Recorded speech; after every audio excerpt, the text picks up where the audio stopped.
LFR के fourth part general section में का अगला पॉइंट है फ्रॉड। तो most of the time confusion ये होता है कि एज अ ऑडिटर अपने को फ्रॉड डिटेक्ट करना है या नहीं करना है।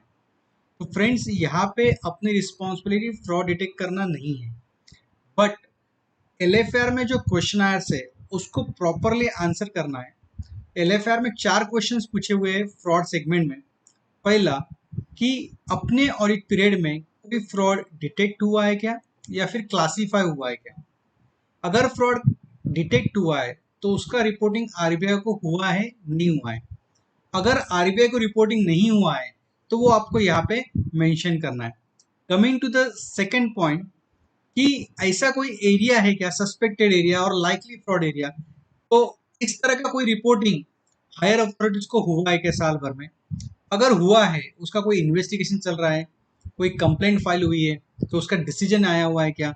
अगर इस तरह से आपको रिपोर्टिंग करना है कि सस्पेक्टेड एरिया या फिर फ्रॉड प्रोन एरियाज के लिए, फ्रॉड प्रोन केसेस के लिए क्या इन्वेस्टिगेशन चल रहा है, उसका अगला फाइंडिंग्स क्या आया हुआ है, क्या रिजल्ट आया हुआ है क्या, और वो हायर अथॉरिटीज को मेंशन किया गया है तो यहाँ पे मेंशन करना है आपको।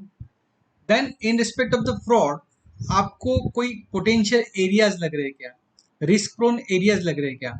अगर आप जब ऑडिट कर रहे हो, चाहे वो एलएफआर का ऑडिट हो या फिर मेन ऑडिट हो, अगर आप इंटरनल कंट्रोल चेक कर रहे हो और आपको ऐसा लग रहा है कि कहीं ना कहीं इंटरनल कंट्रोल सिस्टम में वीकनेस है, वहां पे फ्रॉड हुआ नहीं है बट पोटेंशियल चांसेस है कि फ्रॉड हो सकता है, तो आपको ये जो फैक्टर्स है, कौन से फैक्टर्स है, कौन से कंट्रोल पॉइंट्स है, कौन से एरियाज में फ्रॉड हो सकता है, वो आपको यहाँ पे मेंशन करना है।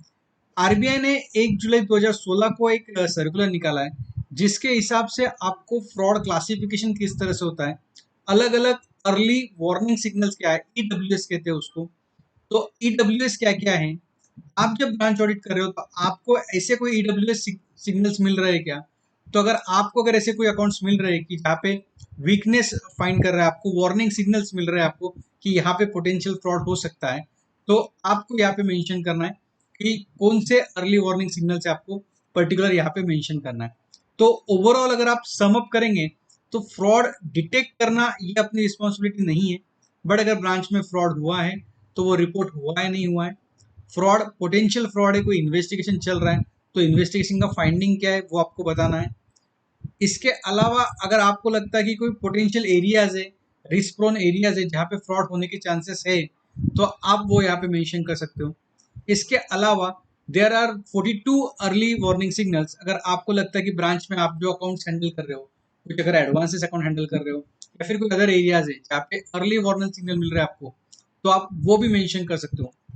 मीनिंग दैट बैंक यहाँ पे ये चाहती है कि जो फ्रॉड हुए हैं वो रिपीट ना हुए, या फिर फ्रॉड हो सकता है तो उसको, उसकी जो रिस्क है वो मिटिगेट कर सके। तो फ्रेंड्स इसके अलावा आपको इसमें देखना है कि लास्ट ईयर में अगर ब्रांच में अगर कोई ऐसे पोटेंशियल एरियाज है कि पहले कभी इस एरिया में, इस ब्रांच में फ्रॉड की अगर हिस्ट्री है, तो आप थोड़ा बारकाई से ये एरिया देख सकते हो।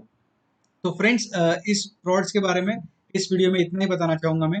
Coming to our next video, उसमें हम बता रहे केवाईसी एएमएल के बारे में।